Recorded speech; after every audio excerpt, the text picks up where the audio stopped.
नमस्कार। आज हम आरोह भाग 1 कक्षा 11वीं से प्रेमचंद कृत नमक का दरोगा कहानी के अभ्यास प्रश्न उत्तर देखेंगे। प्रश्न क्रमांक 1। कहानी का कौन सा पात्र आपको सर्वाधिक प्रभावित करता है और क्यों? उत्तर। हमें इस कहानी का नायक वंशीधर सबसे अधिक प्रभावित करता है। वह ईमानदार, शिक्षित, कर्तव्यपरायण व धर्मनिष्ठ व्यक्ति है।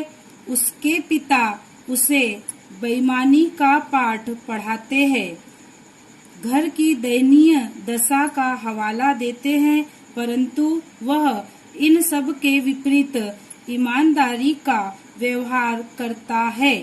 वह स्वाभिमानी है। अदालत में उसके खिलाफ गलत फैसला लिया गया, उसकी नौकरी छीन ली गई, परंतु उसने स्वाभिमान नहीं खोया।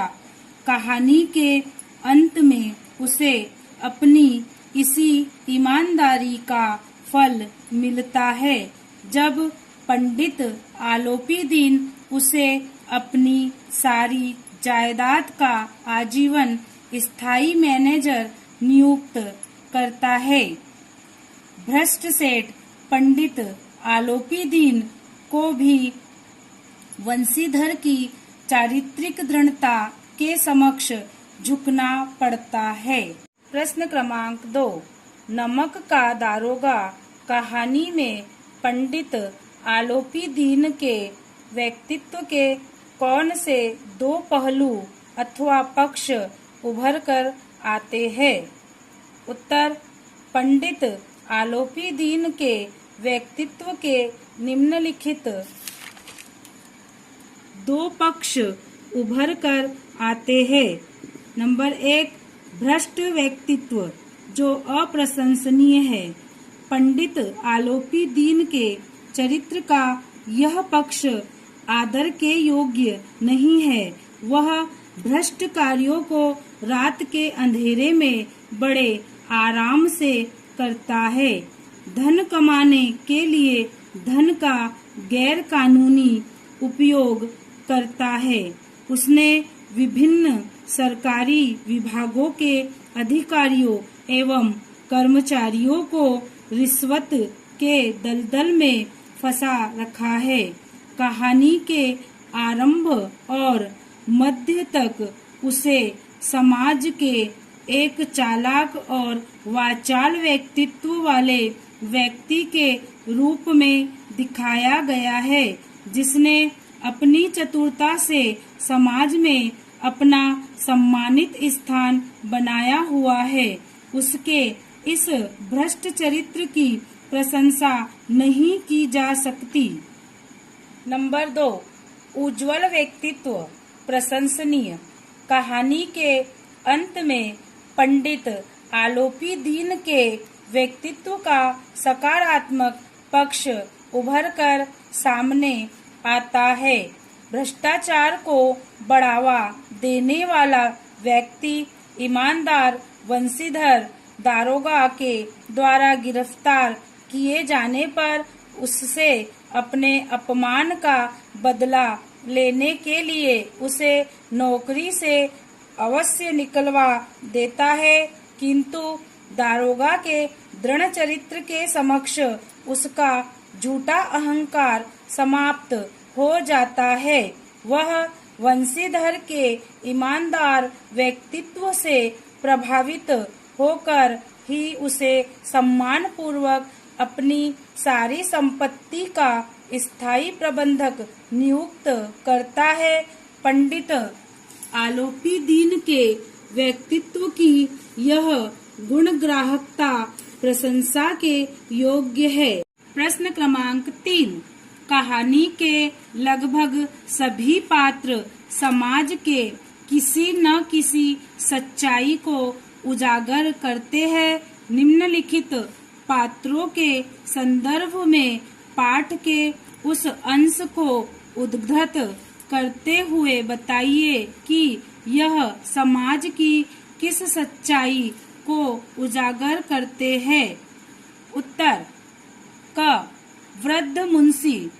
वृद्ध मुंशी का चरित्र समाज की उस सच्चाई को उजागर करता है जिसमें वृद्ध माता पिता भी जीवन मूल्यों से वंचित है। वे स्वयं भी भ्रष्ट आचरण करने में झिझक महसूस नहीं करते और न ही अपने बच्चों को कोई सद आचरण की सीख दे पाते हैं, बल्कि उन्हें रिश्वतखोरी या ऊपरी आमदनी प्राप्त करने की सलाह देते हैं। अर्थात ऐसे परिवार एक अच्छे समाज की नींव नहीं बन सकते। वृद्ध मुंशी भी वंशीधर अपने बेटे को यह सलाह देते हैं कि नौकरी में ओहदे की ओर ध्यान मत देना, यह पीर की मजार है, निगाह चढ़ावे और चादर पर रखनी चाहिए। वकील। वकील समाज की एक ऐसी सच्चाई है जो न्याय की जीत पर खुश होने की बजाय अपने मुवक्किल की जीत पर खुश होते हैं, चाहे न्याय का गला ही क्यों न दबाना पड़े। न्याय की इससे बड़ी पराजय नहीं हो सकती। उदाहरण, वकीलों ने यह फैसला सुना और उछल पड़े। उन्हें भ्रष्ट सेठ आलोपी दीन ने धन का गुलाम बना दिया था। फैसला ईमानदारी के पक्ष में न होकर भ्रष्टाचारी के पक्ष में हुआ। ग शहर की भीड़। शहर की भीड़ समाज की वह सच्चाई है जो संवेदनहीनता का पर्याय है। वह केवल एक तमाशाबीन की तरह दृश्य को देखना चाहते हैं, किसी के दुख में भी तमाशे जैसा मजा लेते हैं। विशेष रूप से नए नए रावण को देखना उन्हें ज्यादा अच्छा लगता है, जबकि वे स्वयं भ्रष्ट आचरण में लिप्त रहते हैं। फिर भी किसी भ्रष्टाचारी की कलई खुलने पर खुलकर टीका टिप्पणी करने से नहीं चूकते। उदाहरण, जब दूसरे दिन पंडित आलोपी दीन अभियुक्त होकर कांस्टेबलों के साथ हाथों में हथकड़ियां, हृदय में ग्लानि और क्षोभ भरे लज्जा से गर्दन झुकाए अदालत की तरफ चले तो सारे शहर में हलचल मच गई। मेलों में कभी भी आंखें इतनी उत्सुक न होती होंगी जितनी पंडित आलोपी दीन को देखने को थी। भीड़ के कारण छत और दीवार में कोई भेद नहीं हो पा रहा था। प्रश्न क्रमांक 4, निम्नलिखित पंक्तियों को ध्यान से पढ़िए। पंक्तियां पुस्तक में से स्वयं पढ़ेंगे और प्रश्नों के उत्तर देंगे। प्रश्न क्रमांक क, यह किसकी उक्ति है? उत्तर, यह उक्ति वंशीधर के बूढ़े पिता की है। प्रश्न क्रमांक ख, मासिक वेतन को पूर्णमासी का चांद क्यों कहा गया है? उत्तर, मासिक वेतन को पूर्णमासी का चांद इसलिए कहा गया है क्योंकि जिस प्रकार पूर्णमासी का चांद पूर्णिमा के दिन ही पूरा दिखाई देने के उपरांत दूसरे दिन से ही घटना प्रारंभ हो जाता है, ठीक उसी प्रकार वेतन भी मास में मिलता तो एक बार है, किंतु अगले दिन से ही घटते घटते शीघ्र ही समाप्त हो जाता है। प्रश्न क्रमांक ग, क्या आप एक पिता के इस वक्तव्य से सहमत हैं? उत्तर, नहीं, मैं पिता के इस वक्तव्य से बिल्कुल भी सहमत नहीं हूँ, क्योंकि जब एक पिता ही इस तरह की सोच का वक्तव्य देगा तो पुत्र की मानसिकता के विकृत होने की संभावना अधिक हो जाती है। ऐसी मानसिकता समाज के लिए भी अहितकारी है। प्रश्न क्रमांक 5, नमक का दारोगा कहानी के कोई दो अन्य शीर्षक बताते हुए उसके आधार को भी स्पष्ट कीजिए। उत्तर, नमक का दारोगा कहानी के दो अन्य निम्नलिखित शीर्षक हो सकते हैं। 1, सत्य की जीत। यह शीर्षक कहानी का केंद्रीय भाव है।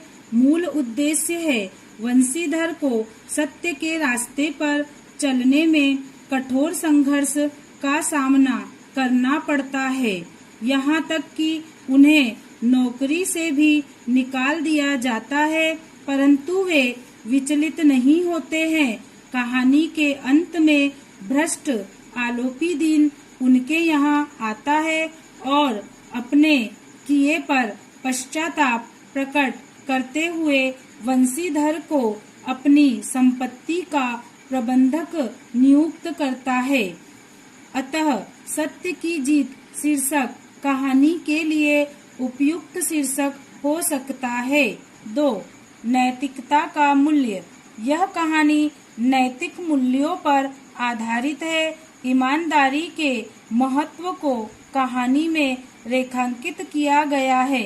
यह कहानी जीवन मूल्यों के प्रति आस्था को बनाए रखने में सक्षम है। अतः कहानी का दूसरा उपयुक्त शीर्षक नैतिकता का मूल्य हो सकता है। प्रश्न क्रमांक 6, कहानी के अंत में आलोपी दीन के द्वारा वंशीधर को नियुक्त करने के पीछे क्या कारण हो सकते हैं? तर्क सहित उत्तर दीजिए। आप इस कहानी का अंत कैसे करते? उत्तर, कहानी के अंत में आलोपी दीन द्वारा वंशीधर को नियुक्त करने के पीछे यह कारण हो सकता है कि उसने अब तक बेईमान, भ्रष्ट और बिकाऊ लोग ही देखे थे। चूंकि वह स्वयं लालची, धनलोलुप व्यक्ति था, जिसने बड़े से बड़े अधिकारियों को भी रिश्वत के बल पर अपना गुलाम बना लिया था। केवल एक वंशीधर ही उसे ऐसा व्यक्ति मिला जो हजारों रुपयों का लालच देने पर भी अपने ईमान से नहीं डिगा, अटल रहा। आलोपी दीन अतुल संपत्ति का मालिक था। उसकी संपत्ति की सुरक्षा जिनके हाथों में थी वे भी बेईमान ही थे। अतः उसे अपनी संपत्ति की सुरक्षा हेतु ऐसे ही दृढ़ चरित्र वाले एक प्रबंधक की आवश्यकता थी, क्योंकि व्यक्ति स्वयं कितना ही बेईमान, भ्रष्ट हो, पर उसे कर्मचारी ईमानदारी और सच्चा ही चाहिए। इसलिए उसने उसे नियुक्त किया। मैं भी इस कहानी का अंत इसी प्रकार अच्छाई की जीत दिखाकर ही करती।